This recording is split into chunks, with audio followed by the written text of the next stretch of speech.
Как сложатся отношения Дональда Трампа и Владимира Путина? Год назад этот вопрос очень интересовал СМИ по обе стороны океана.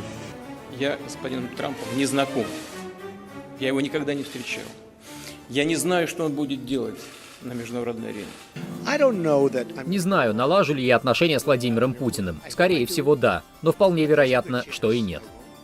Первый телефонный разговор в статусе президентов уже через неделю после инаугурации. События, которые ждали по обе стороны океана.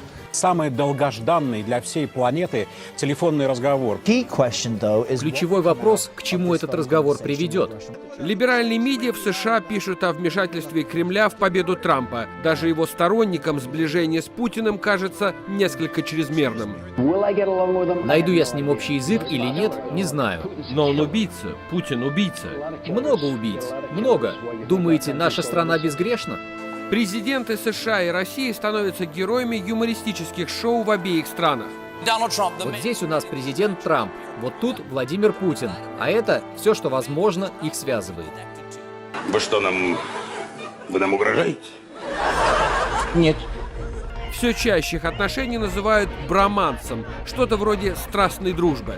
Над администрацией Трампа навис вопрос, какова природа этого броманса. Первый серьезный холодок в отношениях двух лидеров из-за Сирии. В апреле Белый дом обвинил Башара Асада в химатаке на гражданских лиц. Пентагон впервые наносит ракетный удар по авиабазе сирийских военных, которую используют и российские самолеты.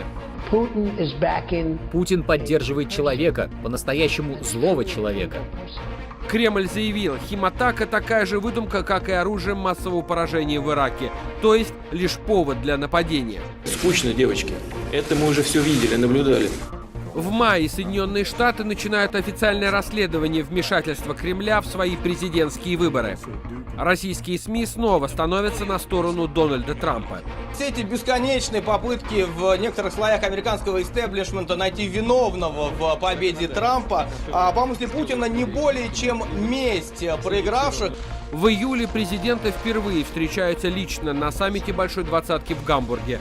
Провластные российские медиа и либеральные СМИ в США считают, Владимир Путин переиграл Дональда Трампа. Консервативные американские медиа уверяют, что наоборот. Это была историческая встреча. Люди на всей планете очень ждали этого момента. Видео первого рукопожатия Дональда Трампа и Владимира Путина. Первое неформальное приветствие президентов. Именно президент Трамп сделал первый шаг. Если Владимир Путин думал, что ему будет просто с Трампом, думаю, теперь он изменил свое мнение. Всего через несколько недель после той встречи Трамп подписывает закон о новых санкциях против России. Президент Трамп подписал закон о санкциях против России. Президент Путин ответил резким сокращением персонала американских посольств в России. Дипломатический кризис в разгаре. Москва высылает из страны десятки дипломатов, сокращает сотни рабочих мест в американских диппредставительствах. В ответ США приостанавливают выдачу виз россиянам, в российских консульствах и торгпредствах проходят обыски.